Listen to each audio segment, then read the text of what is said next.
Amém? Amém. Graças a Deus. Olha a responsabilidade de pegar o microfone. Oh, meu Deus, tem misericórdia. Meu irmão Paulo.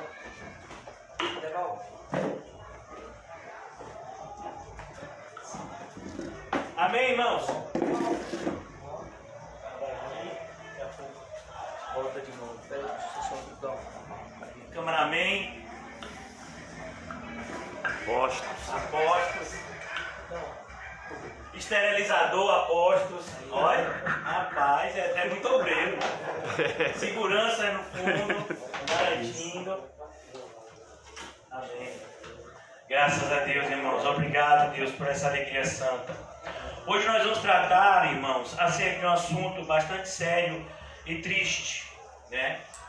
Que é algo extremamente visível para qualquer cristão um pouco mais sério, que é a realidade dos obreiros fraudulentos, pessoas que se passam por obreiros de Cristo e que na verdade não só não trabalham para Cristo, como não conhecem a Cristo, como são inimigos de Cristo e divulgam um evangelho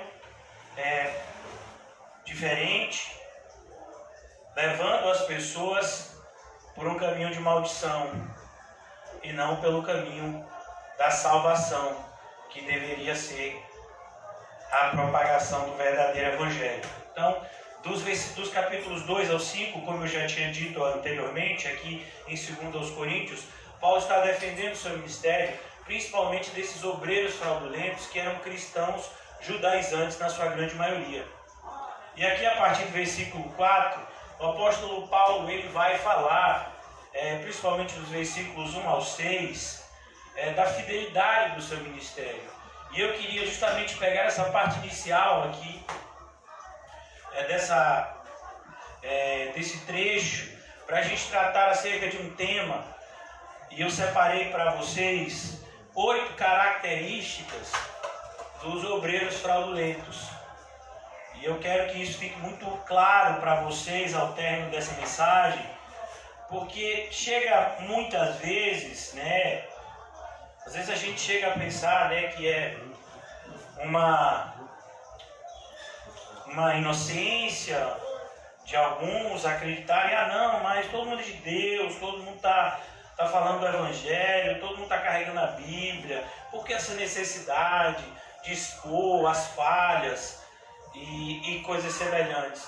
Irmãos, porque o que nós estamos tratando aqui é muito sério, né? Então vou pegar como exemplo, né, algo da nossa realidade cotidiana, que é essa pandemia. Então a gente pega como exemplo pessoas que o perigo que representa pessoas nas mídias sociais dizendo, por exemplo, que não, sabe o que cura o Covid? Água com limão. Pode tomar água com limão que você vai ficar bom, né? Pode fazer isso. Então você está vendo aí a quantidade de gente que morreu, passou 70 mil pessoas só no nosso país. Milhões de pessoas morreram no mundo. E aí vem gente, né, que não tem responsabilidade alguma, colocando coisas que muitas vezes na mente dela ela acha que é certa, mas não tem nenhuma comprovação, muito pelo contrário. Então, do mesmo jeito, irmãos, que essas informações falsas estão matando pessoas por aí, imagine isso agora do ponto de vista espiritual. Como uma informação falsa vai trazer a morte espiritual de alguém. Como uma informação falsa vai, como o próprio Senhor Jesus disse, cuidado com os fariseus, eles são guias cegos, e guias cegos guiarão as pessoas rumo ao abismo. Então, irmãos, inevitavelmente, nós vamos ter que tratar desses assuntos. Recentemente o irmão José foi impulsionado pelo Senhor para falar com a gente acerca disso na carta de Judas, uma carta específica, que foi escrita especificamente para esse assunto, onde Judas diz, olha, eu gostaria de falar sobre a salvação comum a todos nós que somos crentes, mas eu preciso falar para vocês lutarem, para que vocês não venham a ter roubado de vocês a fé verdadeira, o conhecimento verdadeiro, à medida que adentra em nós, por negligência muitas vezes, um conhecimento falso. Então eu e você precisamos saber nos posicionar.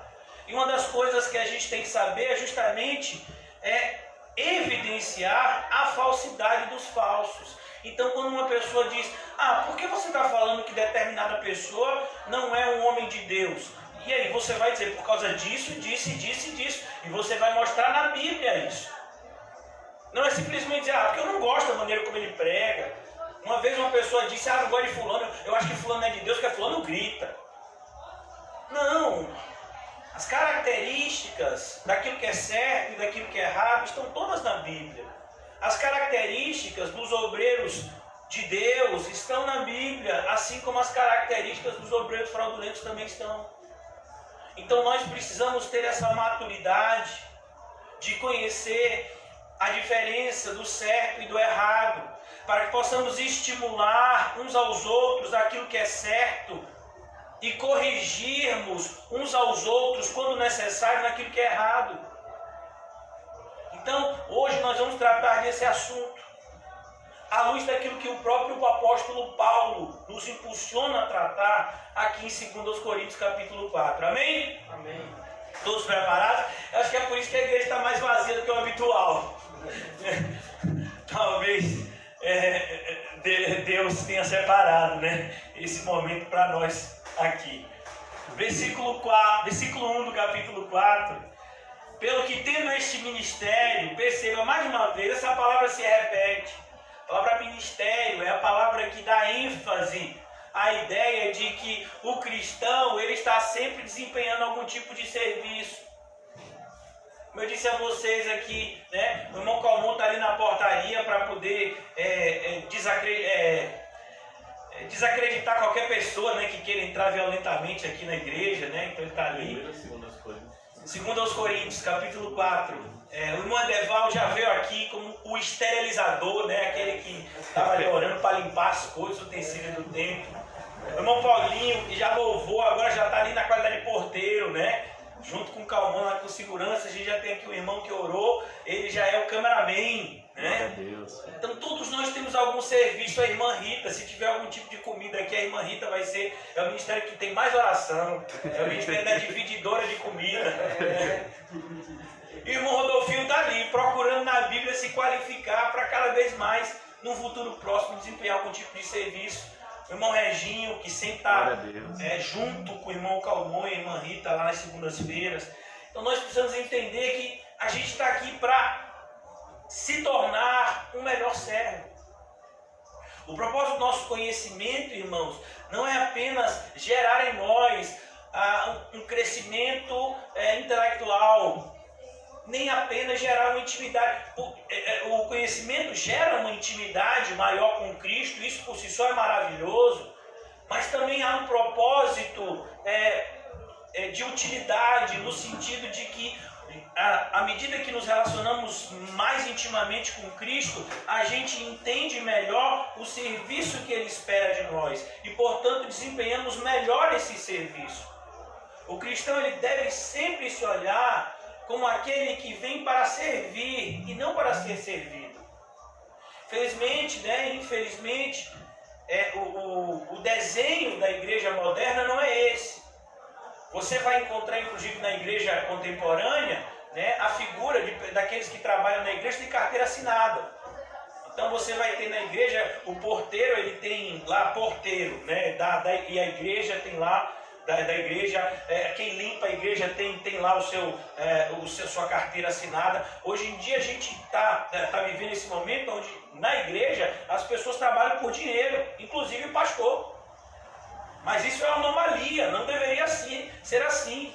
Nós estamos aqui para servir uns aos outros. E nesse serviço glorificar ao Senhor.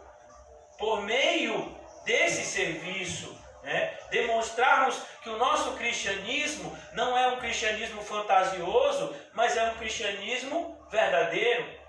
Então o apóstolo Paulo ele diz, pelo que tendo este ministério, eu tenho um serviço, segundo a misericórdia que me foi feita. E outra coisa, irmão, servir a Deus não é obrigação, é privilégio.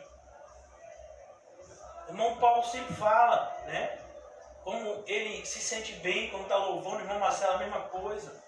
E eu tenho certeza que qualquer irmão aqui, né, que desempenha algum tipo de serviço cristão, no ato desse serviço, se sintam bem. Porque é impossível a gente fazer alguma coisa para Cristo sem Cristo nos encher dele mesmo antes. E esse enchimento do Senhor, para que sejamos usados, é algo que nos dá intenso prazer, alegria e contentamento. Então aqui Paulo diz, foi a misericórdia do Senhor que me deu esse serviço.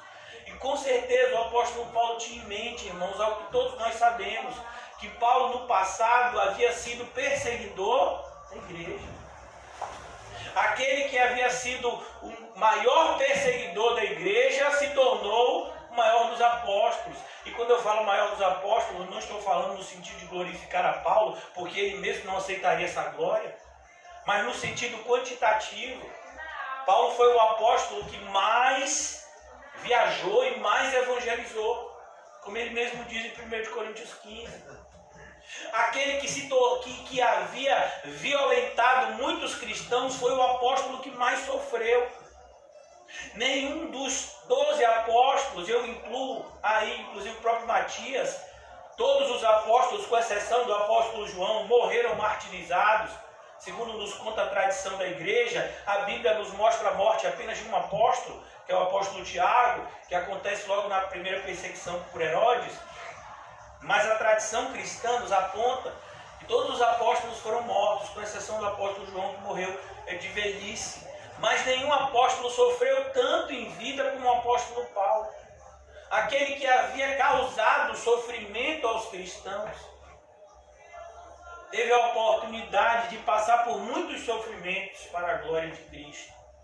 E ele não via isso, irmãos, como punição. Não, Paulo tem que sofrer, Paulo tem que apanhar mesmo, porque Paulo causou muito sofrimento no passado. Não, Paulo não via dessa forma. Porque Deus não pune os seus filhos. O que Deus faz é corrigir e direcionar os seus filhos. Então Paulo olhava para os seus sofrimentos como algo que trazia glória a Cristo e ao Evangelho. Então, aquele que havia sido perseguidor se tornou perseguido. Aquele que era violento, agora estava sendo violentado. Aquele que pregava contra Cristo se torna o maior defensor de Cristo e do Evangelho. E ele vem aqui, segundo a misericórdia que nos foi feita, ele diz, isso é uma misericórdia. Se hoje eu sou um servo de Deus, é misericórdia. Como diria um irmão nosso, é Deus purinho. Porque jamais eu pregaria Cristo e este crucificado, porque eu fui criado aos pés de Gamaliel. Eu fui criado como fariseu, a seita mais severa do judaísmo. Mas se hoje eu sou um cristão, é por pura misericórdia de Deus. Por que eu estou sendo tão enfático nisso, irmãos? Porque uma das características dos falsos mestres é justamente esse envaidecimento de si. Eles valorizam muito, é por isso que você vai ver essas falsas igrejas, sempre no outdoor, é a foto dos líderes, né? Sempre a ideia de que eles têm poder, não Cristo, eles têm poder de fazer coisas, a ponto da gente ter uma instituição religiosa, né? Onde a propaganda é a própria instituição. Então assim, eu estava com a vida cheia de dívida e de repente hoje eu sou um empresário de sucesso, eu sou tal instituição religiosa. É um absurdo isso. É uma violência à fé cristã. Essas pessoas não deveriam sequer tocar na Bíblia, porque uma pessoa que diz uma frase dessa, eu sou tal instituição, é um inimigo ferrenho das Escrituras e de tudo aquilo que o Senhor Jesus propôs. No primeiro momento, irmãos, eu quero apresentar a vocês a ideia de que quando nós falamos de igreja, principalmente agora a igreja evangélica, nós temos que tomar muito cuidado, porque existe o autêntico e existe o falsificado. É como, por exemplo, quando você vai comprar alguma coisa, né? E aí, meu irmão, é original? Aí a pessoa diz, rapaz, e quando você vai comprar um relógio, né? Vem cá, meu filho, pode tomar banho? É pó de sol, pode tomar banho de sol. De água ele não é a prova d'água não, ele se afoga, né? Aí tem o nome lá bem grande, G-Shock, né? Se tomar uma queda, meu filho, quebra tudo. Meu Deus, é o meu. Aí você fala, rapaz, mas me deram assim como se fosse autêntico, original, o preço até foi alto. É, meu filho, mas você pode comprar numa pessoa que não era muito confiável, né? Então, a gente tem que sempre entender que sempre existiu isso, o autêntico e o falso. Nessa própria carta, Paulo vai trabalhar esse assunto mais adiante, sobre como aquilo que é falso, ele vai ter sempre como referência o que é verdadeiro, não é assim? Então eu pego uma camisa, né, de uma marca famosa, e aí eu vou imitar aquela camisa, né? Vou produzir um produto falsificado, de acordo com aquele produto original. Quanto mais parecido com o original, mais o falsificado vai ser valorizado, não é assim? Não, mas nem parece que é falsificado, se passa assim por original, você viu ali, rapaz? E é metade do preço, né? Ô irmão, se você soubesse que você está fazendo um péssimo negócio. Então a gente tem que tomar muito cuidado.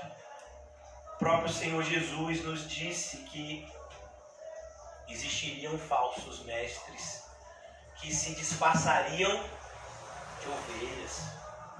Jesus diz, olha, cuidado, tome cuidado com os falsos cristãos. Eles vêm até vós disfarçados de ovelhas, mas por dentro eles são lobos.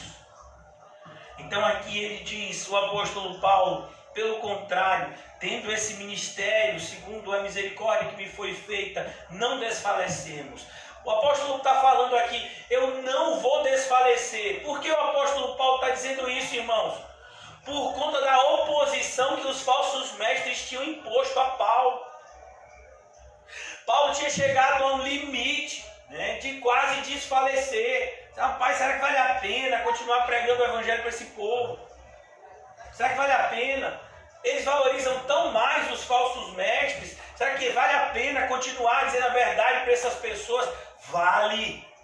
Primeiro, porque isso glorifica a Deus. Segundo, porque isso protege a sua alma. E terceiro, irmãos, porque nós devemos fazer de tudo para com todos, para, se possível, salvar alguns. A gente vai ver daqui a pouco que há uma ação diabólica. E quando eu falo diabólica, eu estou falando justamente do príncipe dos demônios, Satanás. Há uma ação de Satanás por trás de todo o falso evangelho que é pregado. Ele cega o entendimento, para que as pessoas não acreditem na verdade, mas deem crédito à mentira, como está escrito em 2 Tessalonicenses capítulo 2. Então nós, irmãos, que conhecemos o verdadeiro evangelho, que propagamos o verdadeiro evangelho, que procuramos viver o verdadeiro evangelho, não podemos desfalecer. Ainda que muitos do nosso meio saiam, ainda que muitos do nosso meio saiam falando mal de nós, ainda que muitas pessoas não compreendam a seriedade e o zelo que nós temos com as coisas de Deus, não podemos desfalecer, irmãos. Não podemos. Mais uma vez, porque amamos a Deus acima de todas as coisas, e agora porque amamos o nosso próximo. Talvez o nosso próximo não entenda agora o que eu estou falando para ele, mas amanhã, quem sabe, o véu lhe seja retirado e ele possa entender e dizer para você, rapaz, agora eu entendo porque que você ia tanto para a igreja, eu também vou ser igual a você. Agora eu entendo porque você tem determinadas atitudes, é verdade, o mundo espiritual é real, irmão. Existem algumas pessoas que talvez não entendam isso agora, hoje. E por amor a Cristo e por amor ao próximo, não podemos desfalecer. Não podemos retroceder. Não podemos olhar para trás. Não podemos cogitar a hipótese de deixar de fazer o bem. Ainda que muitas pessoas não compreendam isso agora. Mas quem sabe no futuro próximo essas pessoas possam compreender. A nossa esperança continua inabalável de que o Senhor há de fazer a sua obra. Por isso, irmãos, eu gostaria de falar com vocês aqui acerca dessas características. 8 características que eu elenquei aqui para que nós pudéssemos falar. Eu não vou demorar muito, né? Eu creio que meia-noite é uma hora boa para a gente voltar para casa. Amém? Existem algumas diferenças entre o verdadeiro e o falso. A primeira diferença delas, irmãos, é a fonte. As fontes da mensagem, elas são diferentes. Olha o que diz, irmãos, o apóstolo Pedro, na sua carta. Ele diz o seguinte, segunda carta de Pedro, capítulo 1, versículo 16. Não vos demos a conhecer o poder e a vinda do nosso Senhor Jesus Cristo, seguindo fábulas engenhosamente inventadas. O que mais a gente ouve nas igrejas, irmão? Fábulas engenhosamente inventadas. Você vai hoje em dia de igreja em igreja, né? E as igrejas estão fechadas, então você vai ter que ir de site em site, né? De página no YouTube, de página no Facebook. E o que você vai ouvir muitas vezes são fábulas engenhosamente criadas por mente humana. Livros como A Divina Revelação do Inferno. Aquela pessoa que foi no inferno e voltou de lá dizendo como é que é lá. Pessoas que dizem que foi do céu e dizem como é que é lá. Pessoas que vão dizer como ter um casamento blindado, né? Inclusive esse é um título de um livro que se diz cristão. Existe um ministério interdenominacional que diz casados felizes para sempre, ó. Você literalmente uma fábula. Porque além disso não existir, que o casamento vai ser uma luta, mas a ideia também é de que não é para sempre. O casamento é até que a morte separe. Quando chegar lá não tem mais negócio de casamento não no céu, meu filho. Mas você vai ver que existe um ministério cristão que está presente em muitas igrejas, mas em muitas igrejas mesmo, irmão. Chama Felizes para Sempre. Então você vai ver que grande parte, irmãos, da teologia praticada nas igrejas não é bíblica. Foi aquilo que nós falamos anteontem, até, não sei se foi anteontem ou antes de anteontem, preguei todos os dias dessa semana.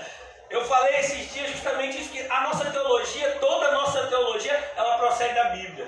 Se não está na Bíblia, não existe teologia. Porque a própria teologia significa conhecer a Deus. Isso você só pode conhecer a Deus por meio da palavra que Ele revelou. Mas você vai ver que grande parte da teologia praticada nas igrejas evangélicas hoje não tem fundamento, não só não tem fundamento bíblico, como são contrárias.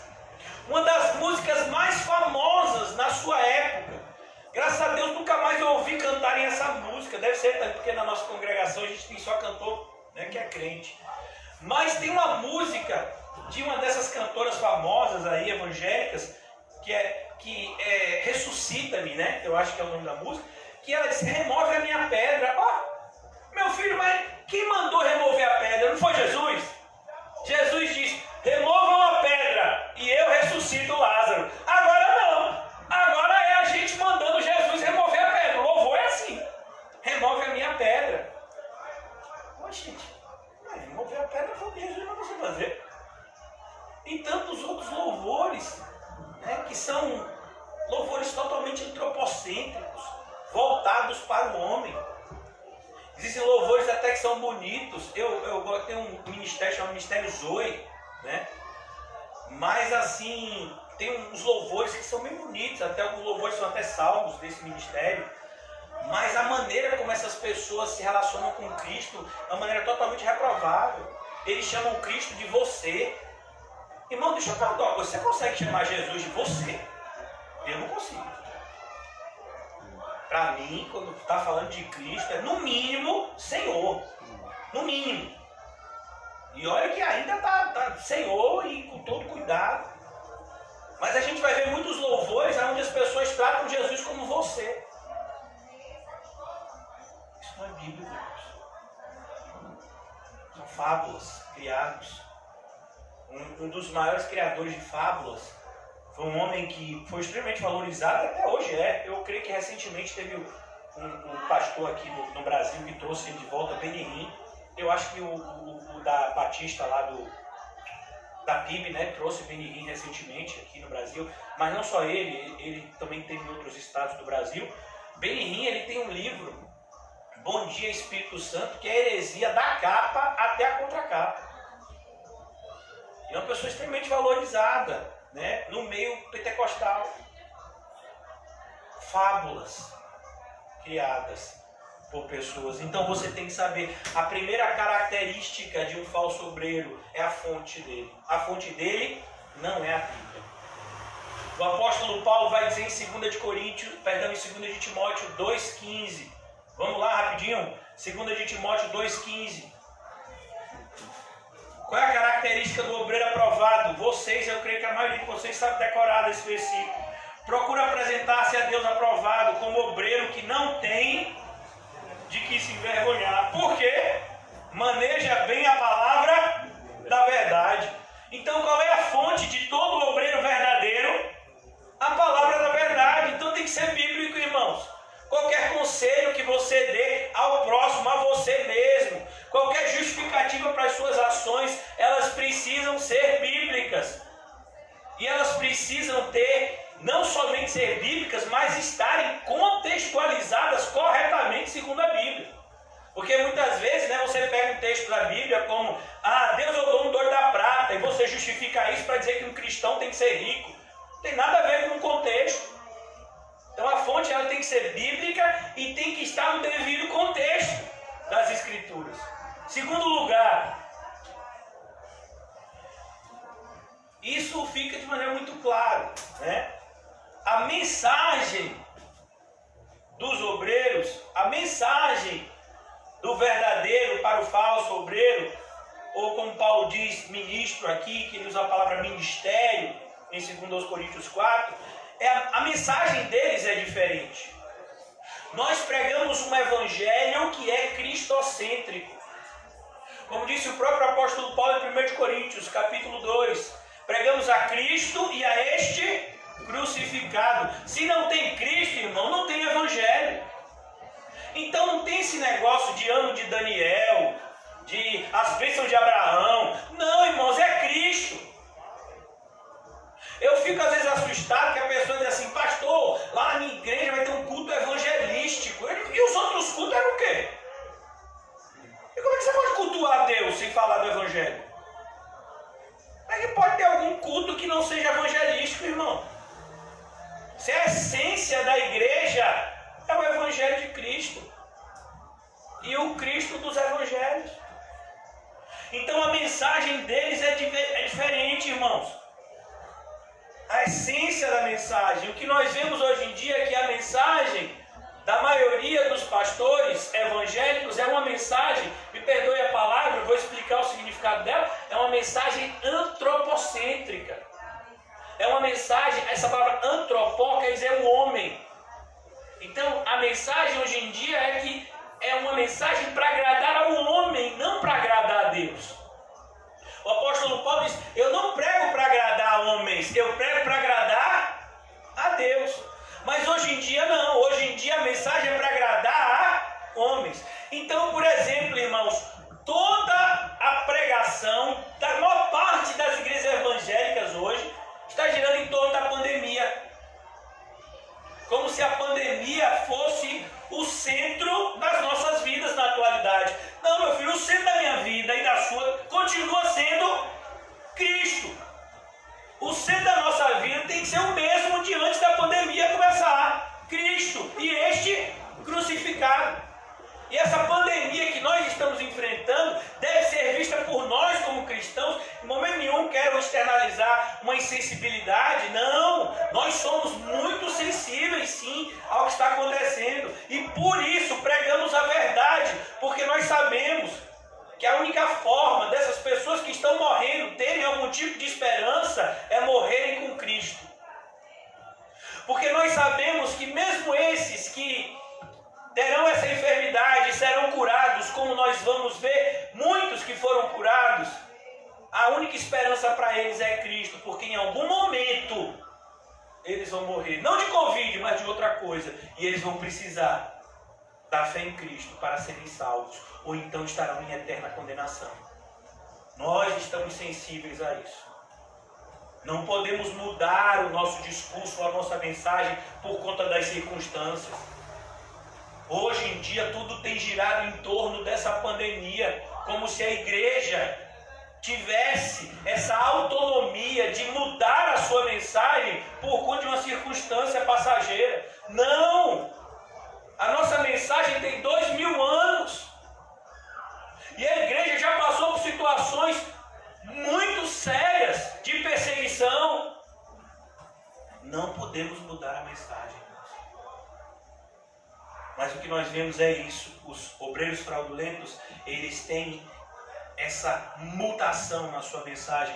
O próprio apóstolo Paulo vai falar sobre isso no versículo 2, aqui de 2 Coríntios 4. Pelo contrário, rejeitamos as coisas que por vergonhosas se ocultam, não andando com astúcia, e nem adulterando a palavra de Deus. E essa palavra adulterar aqui é uma palavra bem específica. Só vai aparecer em todo o Novo Testamento nessa passagem. Estou falando, aí você diz, não, pastor, mas a palavra adulterando aparece várias vezes. Eu estou dizendo a palavra original no grego. Porque você pode traduzir muitas palavras do grego para a ideia de adultério, como o próprio em Tiago vai dizer, né, adúlteros, né? Mas essa palavra adulterando aqui é uma palavrinha no grego bem específica que faz a ideia daquele comerciante fraudulento que colocava água no vinho para aumentar os seus lucros. Então você pegava um vinho, né, você pegava lá, sei lá, 5 litros de vinho e você botava mais uns 2 litros de água para poder, você, em vez de ganhar 5, você vende 7 litros. Essa é a palavra que Paulo usa aqui para adulterar a palavra. Pessoas que estavam acrescentando, diluindo o evangelho para tornar o evangelho mais receptível e mais lucrativo para eles. Então nós temos que tomar cuidado. Será que a mensagem que nós estamos ouvindo, que nós estamos propagando, é uma mensagem que traz glória para Cristo ou traz glória para o homem? Foi como o irmão Paulo falou aqui no louvor, né? E aí, que o irmão Marcelo, e aí pastor, o dia foi difícil? Meu filho, né? Tem que ser. O Senhor sempre nos conduz em triunfo, mas em triunfo em meio às adversidades. O cristão está em intensa batalha. Até quando o cristão está sozinho, ele está com a batalha na mente. A carne e o espírito lutando. Você é fulano, você ficou em casa, tranquilo, né? Imaginar que o irmão Marcelo está aqui, a esposa dele está em casa, porque a irmã Cláudia foi diagnosticada com o Covid e ela tem que ficar em isolamento. Aí às vezes a pessoa diz, você ficou aqui, mas só a luta na mente. O irmão Quinho que está lá aos corvos, lá levando a comida para ele, como ele diz, né? O irmão Quinho está dando um bichinho, eu doido para voltar. E aí, imagine a luta que às vezes ele passa na mente. Sobre uma série de situações que ele está lá e ele não pode sair. Está lá em isolamento. Então a ideia aqui é justamente cuidado, porque existem 2 mensagens hoje em dia sendo propagadas na igreja. Uma mensagem que é humana e uma mensagem que é divina. A que é divina, essa é de Deus. Como eu disse, é divina, é de Deus. Vem do alto. Vem com o propósito de trazer de fato vida ao povo de Deus, alimento às ovelhas de Cristo. Mas existe uma mensagem que busca alimentar o ego do homem. Uma mensagem aonde busca agradar o homem. Demonstrar apenas o conhecimento pelo conhecimento. E você vê de pronto que essa mensagem não vem de Deus. A terceira característica, irmãos, a situação é diferente entre o verdadeiro e o falso.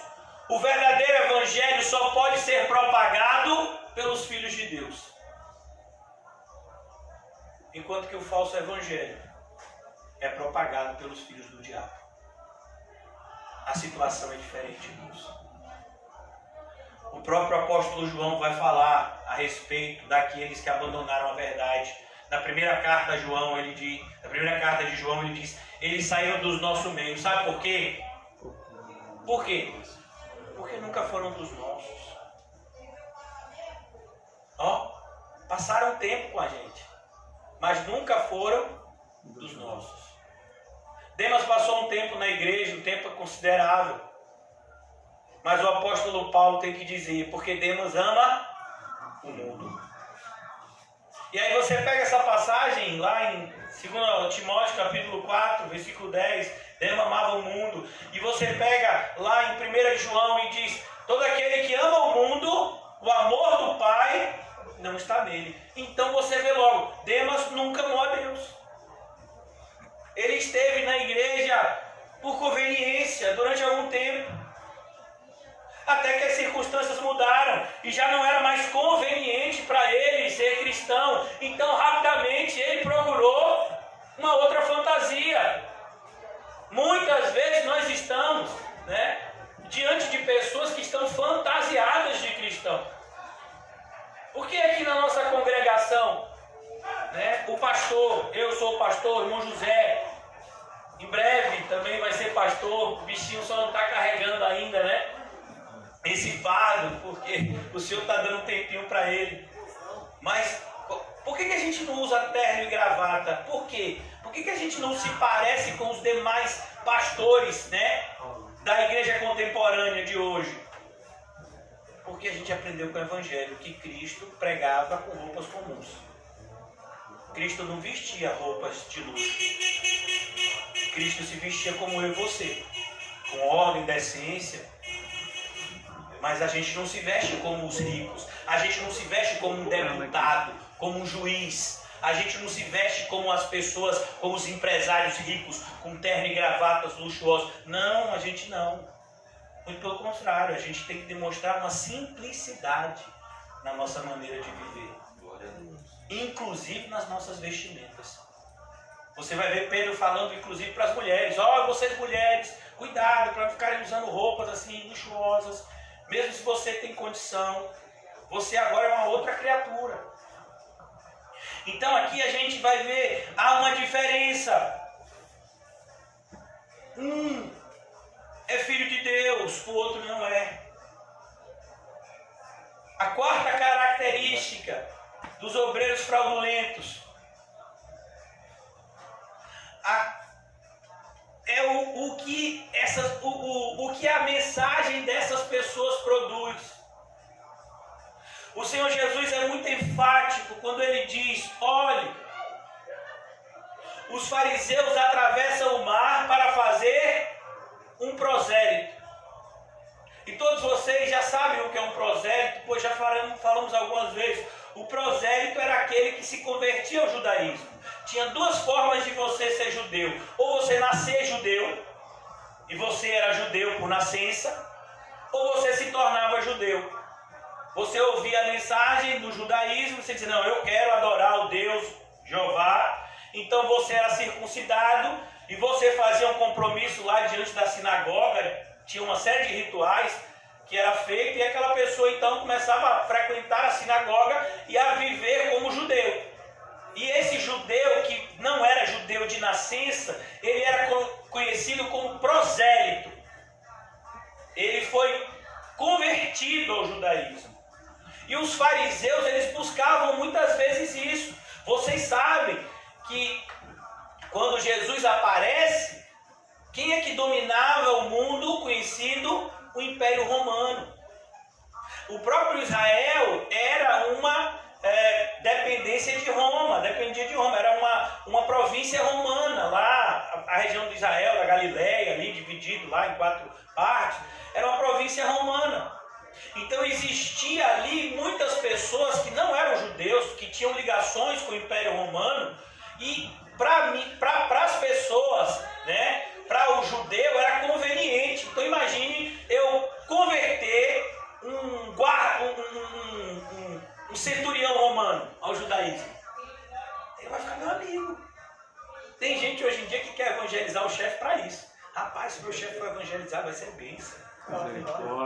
ele vai abonar minhas faltas tudo, vai ser de Deus. Ô, Jesus. Rapaz, tô orando, rapaz, pro dono do Ortobon se converter, porque vai ser benção. Vai liberar meus pedidos. Vai liberar meus pedidos, né? Ô pai, solta esses pedidos. Vai ser uma benção, a gente vai pra igreja junto, vai ser maravilha, né? Às vezes a gente fala isso, né? E esse era o propósito do fariseu, fazer prosélitos. E aí Jesus fala algo que assusta. Eu não sei você, mas é uma das passagens mais assustadoras do Novo Testamento. Porque Jesus usa uma linguagem tão dura que quando a gente vê que veio da boca de Jesus uma linguagem tão dura assim, a gente se treme. Jesus diz, sabe esse prosélito que o fariseu atravessou o mar que ele faz referência ao mar da Galileia, né, que acabava ficando no meio de toda a região ali. Ele atravessou o mar para evangelizar uma pessoa ali em outra cidade. A pessoa se converteu. Sabe aquele que se converteu? É 2 vezes mais merecedor do inferno do que aquele fariseu que converteu ele. Aí você se treme. Percebeu o dano do falso evangelho? O que o falso evangelho vai produzir? Ele vai produzir pessoas com caráter diferente. Enquanto o verdadeiro evangelho chama as ovelhas para dentro da igreja, o falso evangelho chama quem? Os lobos! Os lobos para dentro da igreja.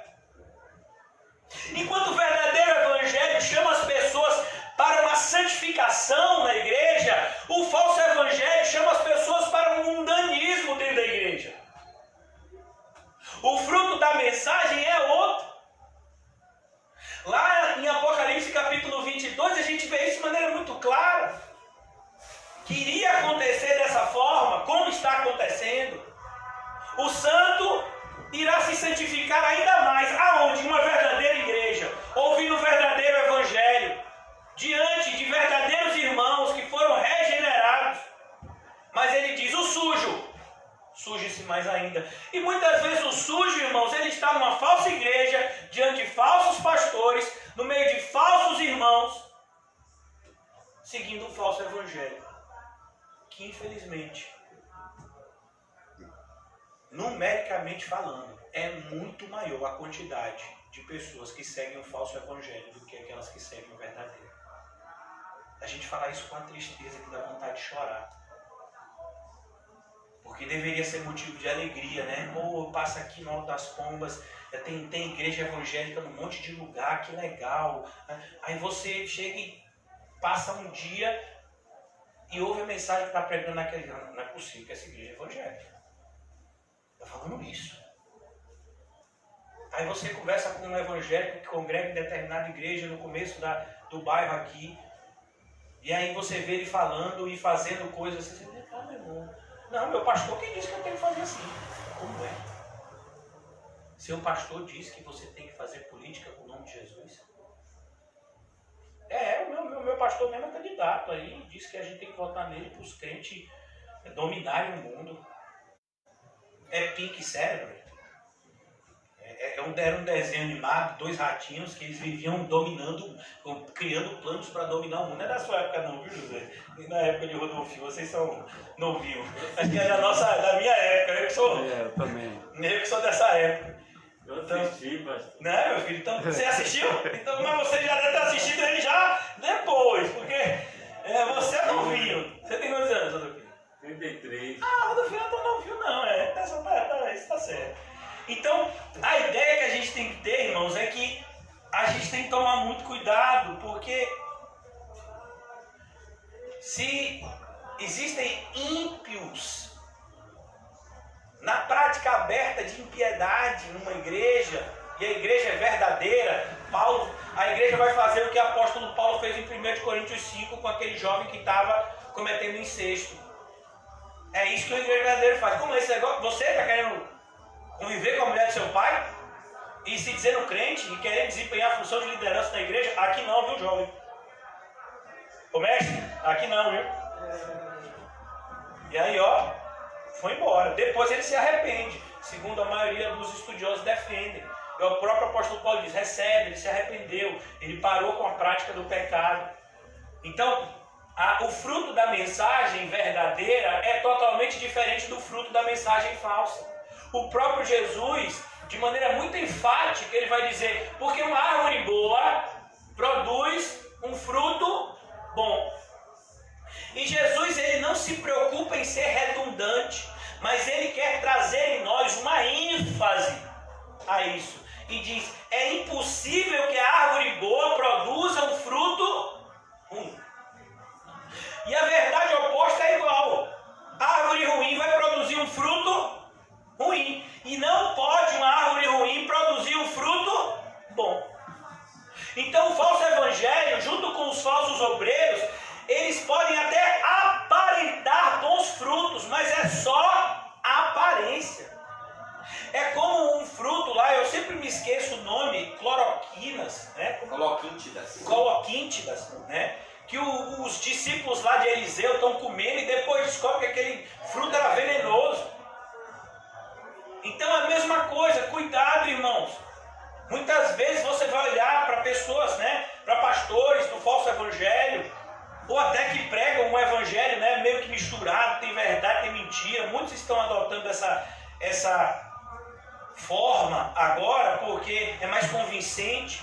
Uma meia-verdade, ela é muito mais convincente do que uma mentira aberta, né? É muito mais fácil você enganar alguém com uma meia-verdade do que com a mentira aberta. Então a gente tem que tomar cuidado, irmãos, porque a verdade, ela tem uma característica, ela é completa. A verdade do Evangelho, ela é simples no sentido de que ela não é misturada com nada. A quinta característica, irmãos, são 8, eu já vou concluir aqui. É que a proposta do verdadeiro evangelho e do falso evangelho é diferente. A proposta do falso evangelho é, venha para Jesus que ele vai curar você, ele vai te dar um casamento perfeito. Vocês que estão solteiros aí, olha, tem alguns aqui, ele vai te dar uma varoa de Deus, fique tranquilo. E ele vai te dar, se você tem emprego, ele vai fazer você crescer no seu emprego. Se você está sem dinheiro, ele vai te dar dinheiro. Se você tem dinheiro, ele vai te dar mais ainda. O apelo, a proposta do falso evangelho é sempre o quê? O paraíso aqui na terra.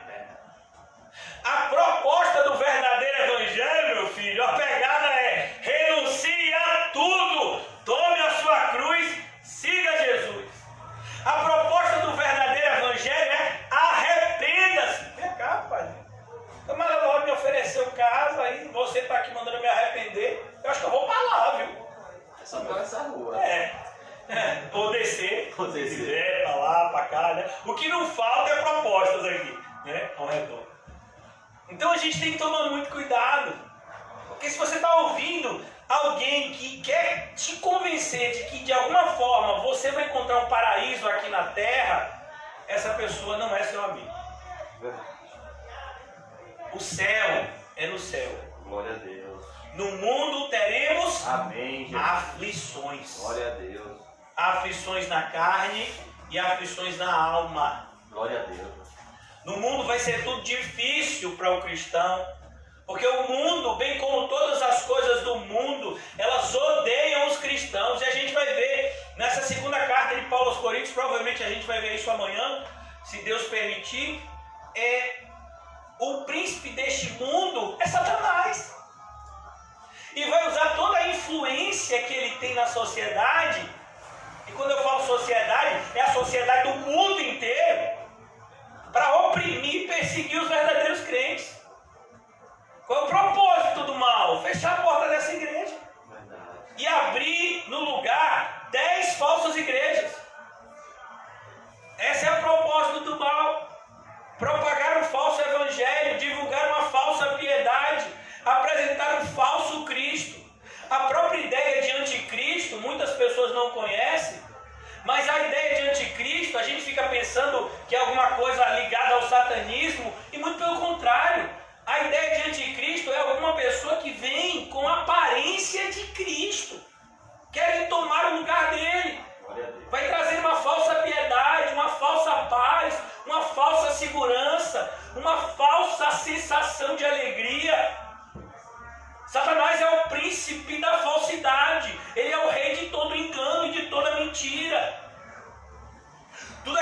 Senhor cria, Satanás recria de maneira maligna.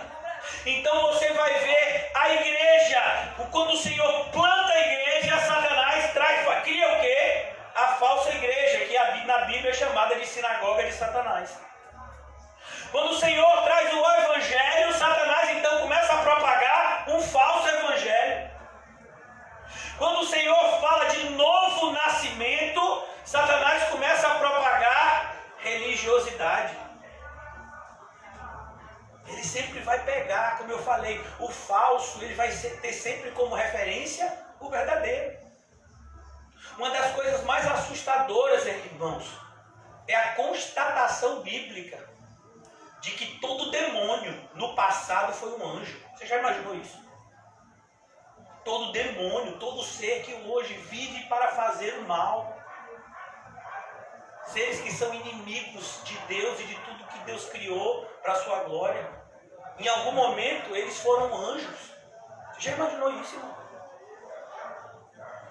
E todo apóstata, ele foi em algum momento um cristão aparentemente verdadeiro. Então nós temos que tomar muito cuidado para que nós não venhamos a apresentar propostas que o Senhor não nos autorizou. É como, por exemplo, vamos imaginar, né? Aqui a gente tem um irmão que trabalha na área do comércio e ele vende colchões. Aí vamos imaginar que o irmão vai no banco e aí ele deixa lá uma pessoa tomando conta da loja. E aí existe um colchão lá que custa, sei lá, R$1.000. Aí quando ele está voltando, meu filho, ele só vê a cena de um comprador botando um colchão no carro, né? Aí você diz, aí rapaz, você vendeu? Eu vendi. Vendeu por quanto? Rapaz, eu vendi por 100. Pô, mestre, mas aí o negócio ficou complicado, porque a gente compra na fábrica por 800. Aí tem um rapaz que tá lá em casa que negócio. Como é que é esse negócio aí que você vendeu por 100? Não, pai, porque assim, o preço era 1.000. Mas assim, como eu sei que na verdade assim, vocês querem vender, a gente foi conversando, aí eu falei assim, você dá 100? Ele disse que dava 100, eu fiz 100. Ô meu pai. Mas rapaz, eu não autorizei você fazer essa proposta. Eu não autorizei você a fazer isso. Eu pedi que você ficasse aqui olhando a loja, né? Você sabe os preços dos colchões. Eu não disse que você tinha autonomia para baixar o preço ao patamar que você quisesse. Nunca lhe dei essa autorização. Né? Você imagine, por exemplo, uma pessoa lá que trabalha na McDonald's, uma franquia a nível mundial. Aí ela chega e diz, não, hoje eu quero fazer milkshake diferente. Meu filho, ela não vai passar mais um dia lá, vai ser demitida. Porque nessas franquias existem toda uma padronização. Agora você imagina uma pessoa e diz, e aí, vem cá, Paulinho, eu quero ser cristão, o que é que eu preciso fazer? Rapaz, não precisa fazer nada não, vai só para a igreja, de vez em quando. Se tiver alguma moeda lá, você joga lá na caixa lá.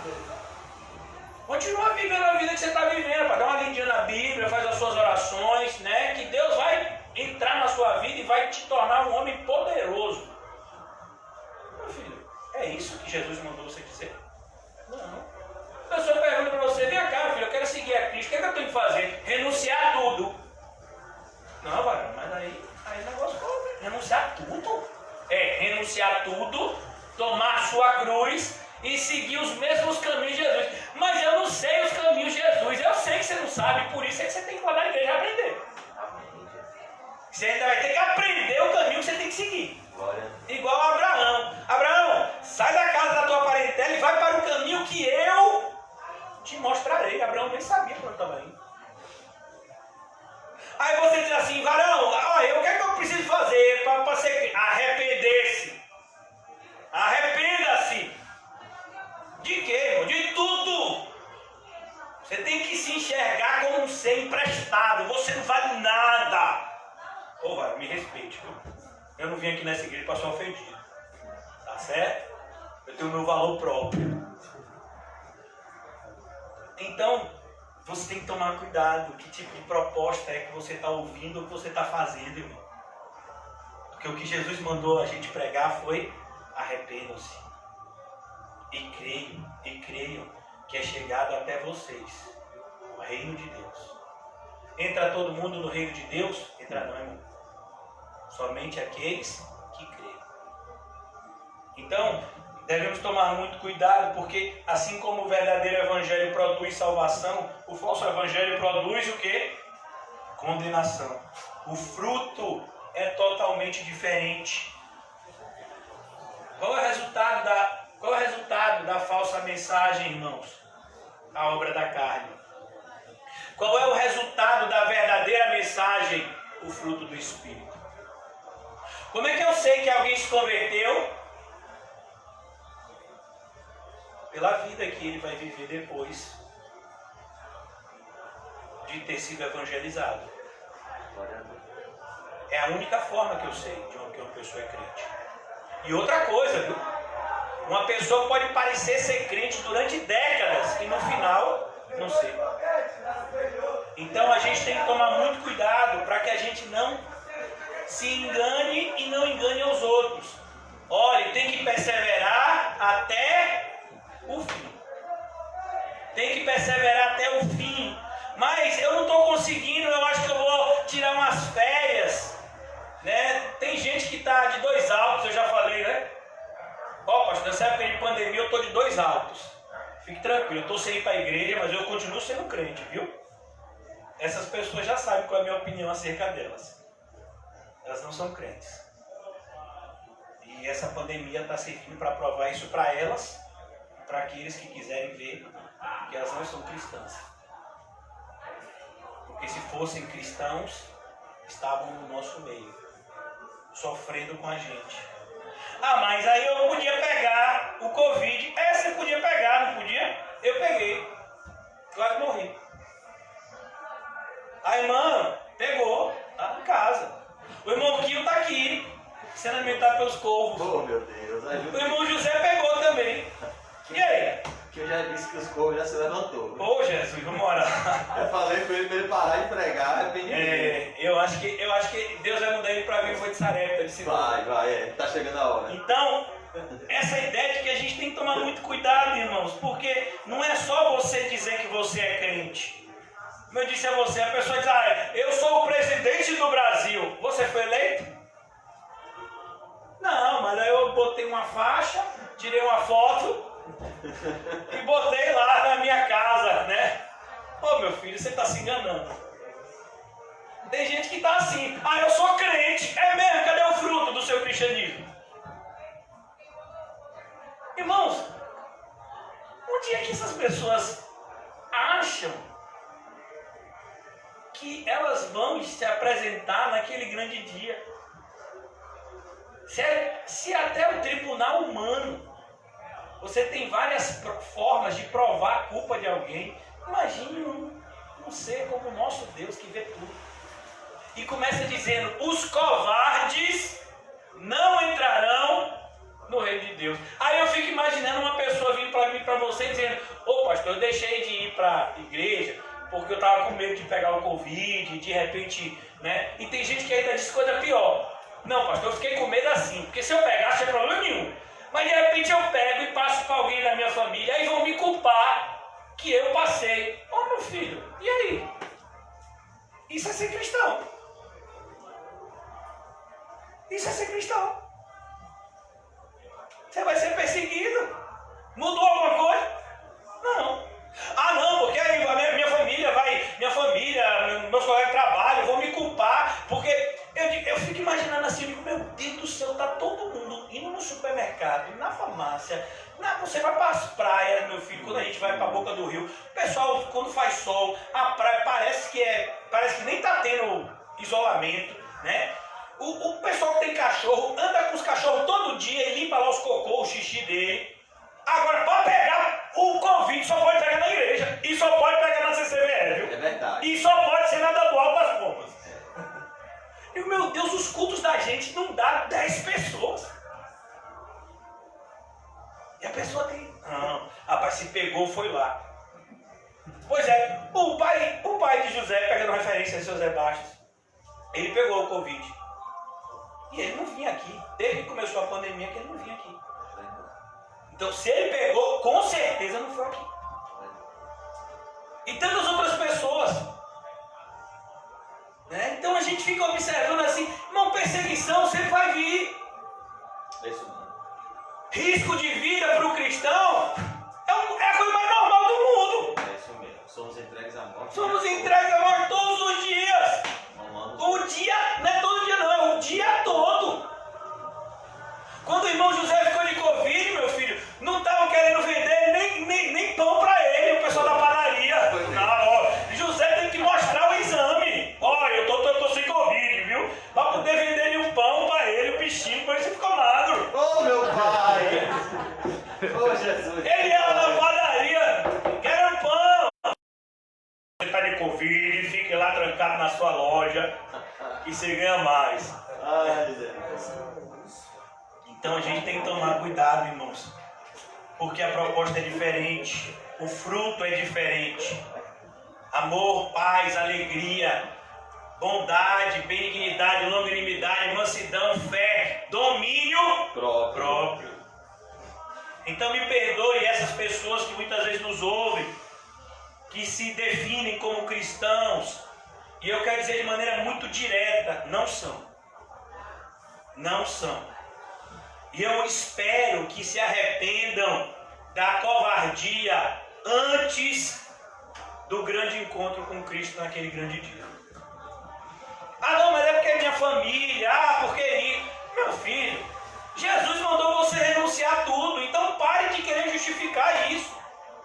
Ele tem que renunciar. Ah, mas eu não estou indo. Pare de justificar o pecado. Pecado não se justifica, se confessa e deixa. Glória a Deus. Os falsos mestres, eles são justificadores de pecado. Não, irmão, fique tranquilo, Deus entende. Deus entende. Deus entende o quê, irmão? Você já leu o Antigo Testamento? E o Novo? E que conversa é essa que Deus entende a sua falta de cristianismo? Muito pelo contrário, Jesus diz que assim como ele viveu, a gente tem que procurar viver. Assim como ele foi tratado, os verdadeiros discípulos dele também serão tratados. Então, irmãos, aqui no versículo, como sétima característica, a sexta característica é um fruto diferente. Sétima característica, o fim é diferente. Quem já leu Mateus 25 e Mateus 7? Mateus 25 o Senhor diz: vinde benditos de meu Pai, para um grupo. Mas para outro grupo ele diz: apartai-vos de mim, malditos. E aí a gente vai ver, irmãos, que é um grande pecado cometido pela igreja hoje em dia, estimulado pelos falsos mestres, que é o pecado de não fazer nada. A gente vê hoje em dia a igreja evangélica seguindo os passos da igreja católica. Você tem os sacerdotes e você tem os leigos. Não, irmãos, eu disse para vocês no começo, não tem isso na igreja evangélica não. Todos nós aqui somos servos de Deus.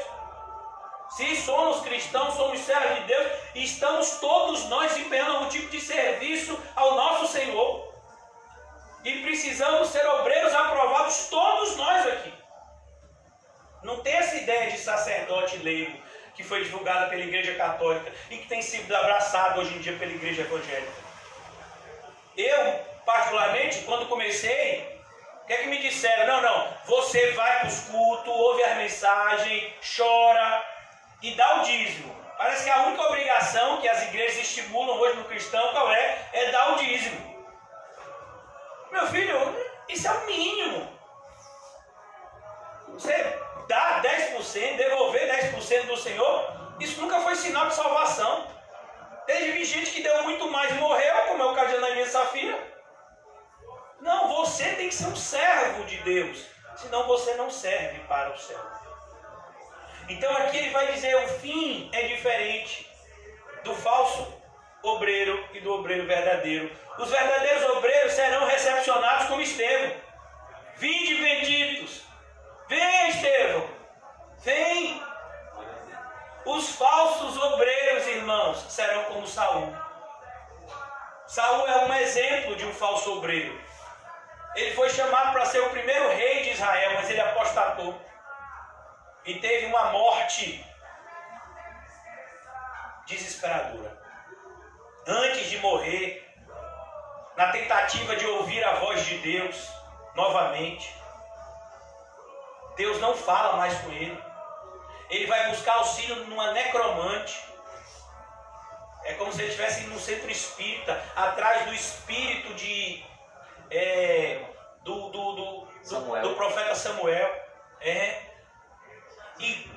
E quando ele está lá na guerra com os filisteus, ele não tinha morrido não, ele ficou com medo do que os filisteus iam fazer com ele, e ele se mata. Ele pede para o seu ajudante matar ele, o ajudante se nega, então ele se lança na espada e se suicida.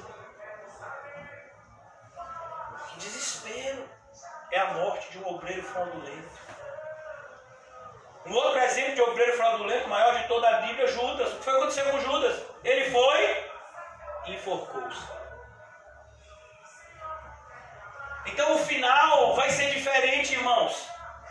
O final da obra, o final da vida desses dois tipos de obreiros na igreja vão ser diferentes. Os verdadeiros obreiros, eles serão recepcionados no céu, como foi o caso de Lázaro.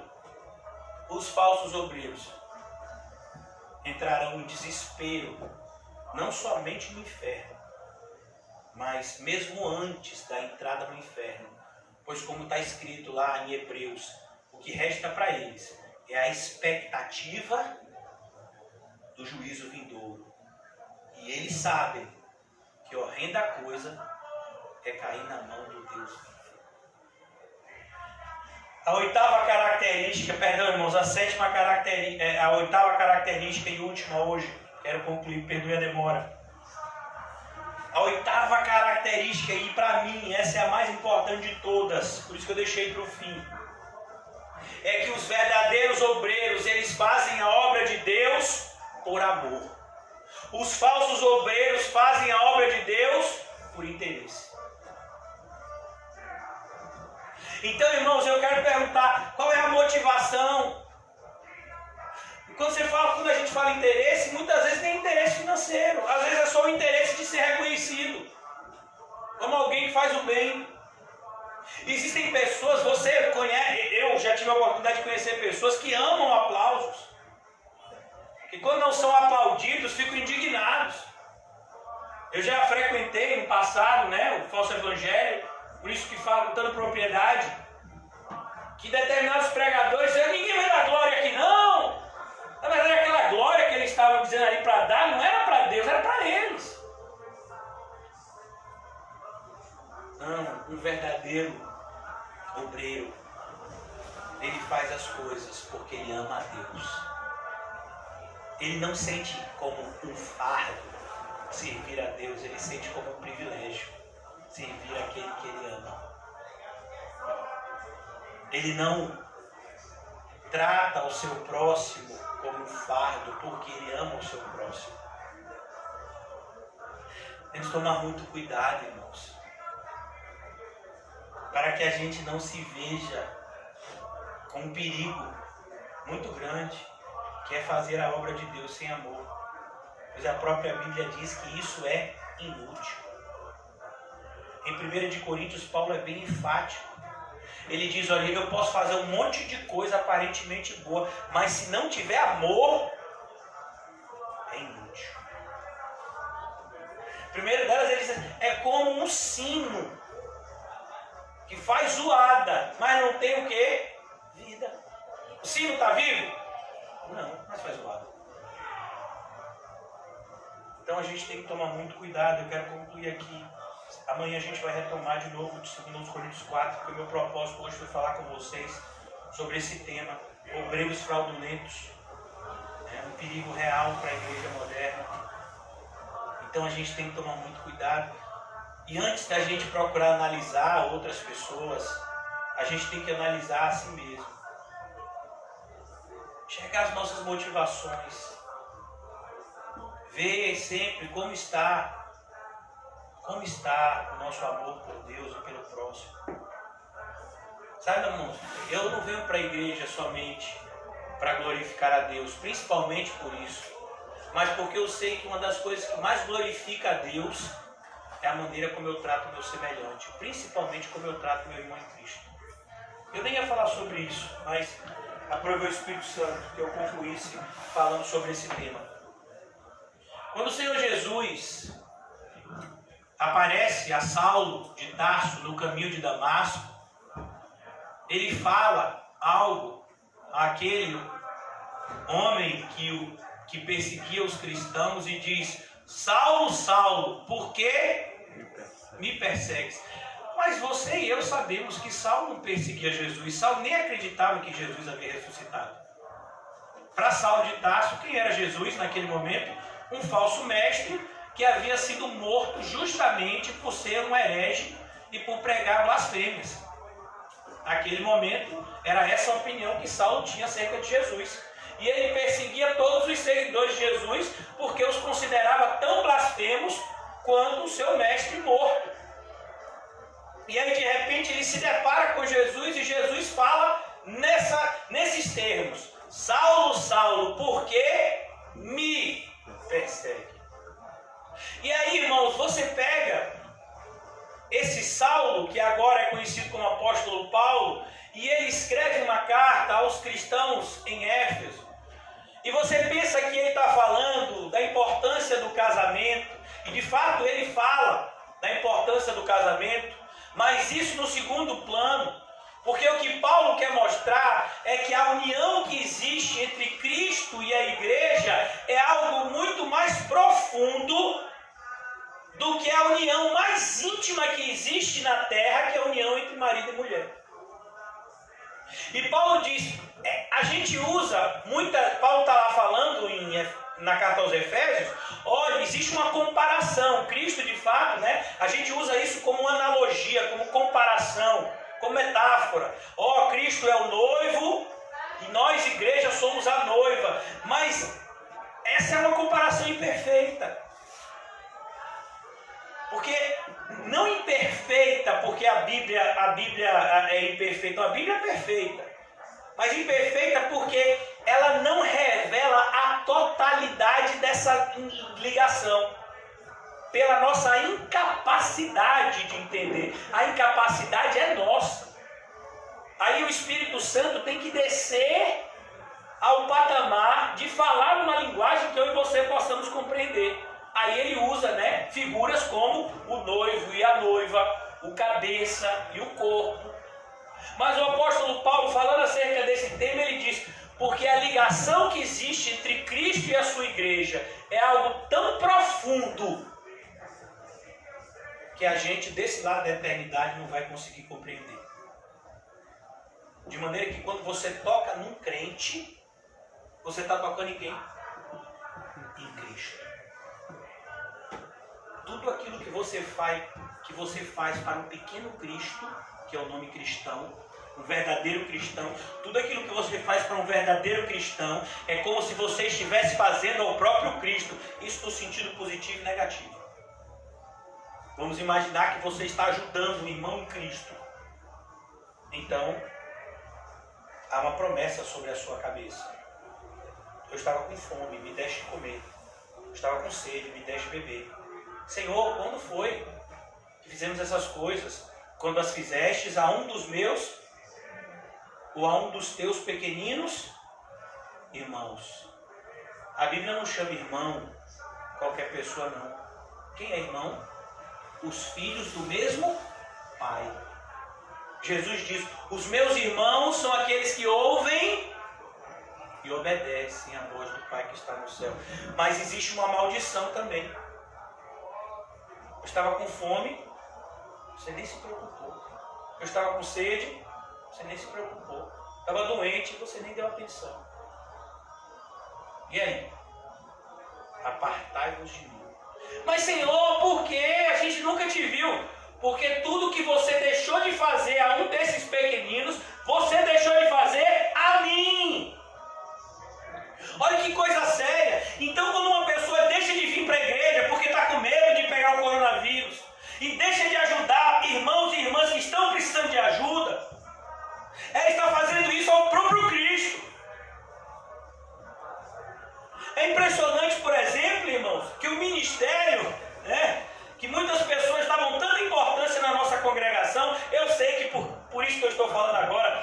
gente vai falar mal de mim, mas eu já estou acostumado, né? Então, muita gente, né, se preocupava com o ministério infantil. Existia reunião das professoras. Cadê? Está de férias? Está de 2 altos? As crianças continuam indo para a igreja. Hoje é uma exceção, que não tem nenhuma. Mas ontem tinham 4 aqui.